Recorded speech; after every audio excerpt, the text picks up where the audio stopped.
In an era when every moment is measured by the tick of a clock and progress is paced by the rapid whir of machines, the notion of slow living may seem almost anachronistic, a relic, perhaps, of a quieter, simpler time. Yet, if we are to listen closely to the wisdom whispered through the annals of ancient Western philosophy, we find that the art of slowing down is not merely an idle luxury, but a profound necessity for the fullness of human existence. The Stoic philosopher Seneca once wrote, "It is not that we have a short time to live, but that we waste a lot of it." How often do we, ensnared in the relentless pursuit of more accomplishments, more possessions, more distractions, forget that life is not merely a string of events to be endured, but a tapestry to be observed, savored, and understood?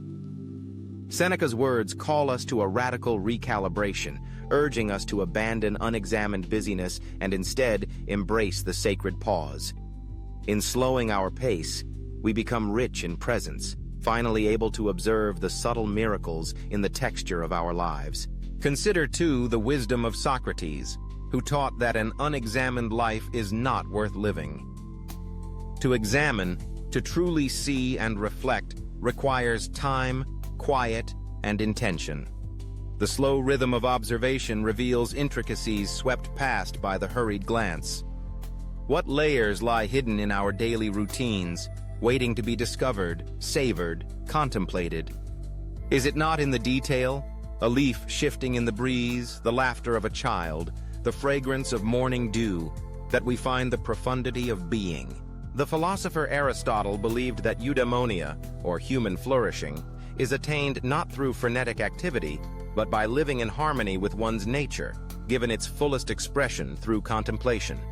To him, there was beauty and virtue in attending attentively to the world, to our actions, and to the people around us. He reminds us, pleasure in the job puts perfection in the work. When we allow ourselves to slow down, to turn away from the trivial urgencies that cloud our days, we discover both joy and excellence in even the simplest tasks. The ancient Epicureans taught that happiness comes from modest pleasures and tranquility, not violent passions or ceaseless cravings. They saw contentment as a garden, cultivated patiently and intentionally over time. Might we then imagine our own lives as bonsai, living works of art pruned, cultivated, and nurtured with care, patience, and deliberation? Each moment, no matter how small, holds seeds of wisdom and grace awaiting our gentle attention. Let us borrow a page from the teachings of Marcus Aurelius, the Stoic emperor, who counseled, "Concentrate every minute like a Roman, like a man, on doing what's in front of you with precise and genuine seriousness, tenderly, willingly, with justice." In these words is the gentle command to live slowly and deliberately, to bring our entire selves into each present moment. We exchange scattered distraction for a sacred fullness, a depth of participation in the very act of living. To live slowly is not to reject the world, but to penetrate it more deeply, to taste life in its essence, to see what is commonly overlooked. The pre-Socratic philosopher Heraclitus reminded us that you cannot step into the same river twice, for everything is in a state of constant flux. Yet when we move too swiftly, the river becomes a mere blur. By slowing our step, we can wade mindfully into the water, feeling the current swirl, the pebbles beneath our feet, the cool embrace of possibility. In the gardens of ancient Athens, philosophers would walk and converse at leisure. The peripatetic school founded by Aristotle took its very name from this gentle practice. They believed that it is through wandering, both literally and contemplatively, that we come to deeper understanding. Slowness is not idleness, but the fertile ground for wisdom's roots. How then do we bring the spirit of slow living into the fabric of our modern days? Begin by greeting the morning not with an anxious glance at the clock, but with a pause. Notice the play of light on the wall, the gentle hum of awakening life. Dedicate a few minutes to quiet contemplation, letting your mind settle at its own pace, like a pond clearing after a storm. Engage in your daily tasks, not as burdens to flee, but as opportunities to practice presence. The philosopher Epictetus taught, He is a wise man who does not grieve for the things which he has not, but rejoices for those which he has. Gratitude, after all, blossoms in the slow spaces between our desires. Imagine tending a bonsai, a miniature universe within a single pot. Every leaf, every root, every twist and curve of the trunk is the result of patient care and mindful attention.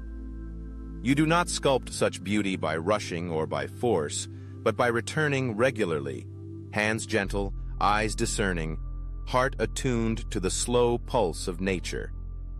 In this way, slow living is itself a kind of bonsai art, a devotion to the subtle, the gradual, the enduring. It is in the gaps between doing and being, between movement and rest, that we find ourselves transformed. Pythagoras, among the earliest Western philosophers, said, "Silence is better than unmeaning words.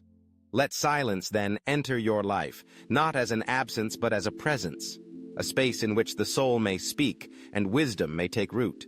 There is a poem that whispers through the ages, found in the practiced lives of philosophers both known and unnamed. To live slowly is to listen deeply, to see is to know, and to know is to love. In seeking to slow down, we declare ourselves present for life's great unfolding. We no longer rush past the lessons waiting for us in the overlooked or the ordinary. Instead, we see that even the most humble acts, brewing tea, sweeping the floor, tending a garden, are saturated with meaning, deserving of attention and care. With patience, the world reveals itself. Plato, whose allegory of the cave warned of the blindness of unexamined perception, recognized that true insight requires turning away from the shadow play of distractions and facing the light slowly and deliberately. It is only through such patient, gentle turning that our vision is clarified and the contours of reality come into focus. In conversation with ancient wisdom, let us reclaim the gift of slow time. Let us arrange our days as we might arrange stones in a Zen garden or prune the delicate branches of a bonsai. With each deliberate action, we rediscover life's richness, concealed not in the accumulation of experiences or possessions, but in the depth to which we experience even a single moment. This does not mean life becomes immune to sorrow or difficulty. Even the ancients knew that pain is an inevitable companion on the path, but slow living grants us the resilience of the oak, the stillness of the mountains. In giving ourselves permission to breathe, to pause, to notice, we create the interior space necessary for understanding, for healing, and for joy. As the Greek poet Hesiod cautioned, "Observe due measure. Moderation is the best in all things." By embracing moderation, we avoid the extremes of heedless haste and paralyzing inertia. Moderation, after all, is the rhythm of slow living, a balancing act between doing and being. Let us recall also the teachings of Plotinus, the Neoplatonist philosopher, who taught that beauty is not just what pleases the senses, but what unveils the divine order of things. He believed that beauty emerges from harmony, proportion, and clarity, the fruits of a life attended to with care. In the gentle cultivation of slowness, we train our eyes to see this beauty everywhere, in the fall of sunlight on aged wood, in the pattern of raindrops on the path, in the quiet persistence of a bonsai's branches stretching patiently toward the light. When we are always in motion, we become numb to nuance, blind to the subtleties that infuse our everyday world with wonder. Slowness is not about doing nothing. It is about doing everything with intentionality and reverence. It is about seeing the interval as not empty but full of life's detail, rich with possibility and insight. Modern culture often equates speed with value, efficiency with success. Yet the ancients tell another story, a story in which wisdom is gained not by frantic activity, but by learning to attune ourselves to life's natural rhythms. Time, after all, is the raw material of life, and how we spend it shapes not only what we do, but who we become. In the words of the pre-Socratic philosopher Anaximander, "To everything there is a season, and a time to every purpose under the heaven." Our modern challenge is to remember the ancient lesson. There is a time for action, but also a time for contemplation, for simply being, for immersing ourselves in the quiet movement by which the world is revealed layer by patient layer. Today, perhaps begin by stepping outside, feeling the earth beneath your feet. Breathe deeply and notice the life unfolding around you, the sway of grasses, the distant call of a bird, the slow unfolding of a blossom. Allow yourself to be filled, not with the urgency to do, but with an abiding sense of connection and presence. Slow living is not a retreat from life, but a reawakening to it. It is the careful tending of the soul's garden, the daily practice of finding enoughness in the here and now.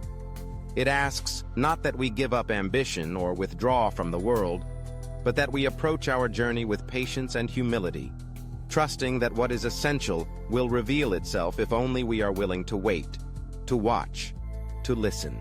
The ancients might tell us, to see more of life, become as a child again. Approach each experience with a sense of wonder, patience, and openness.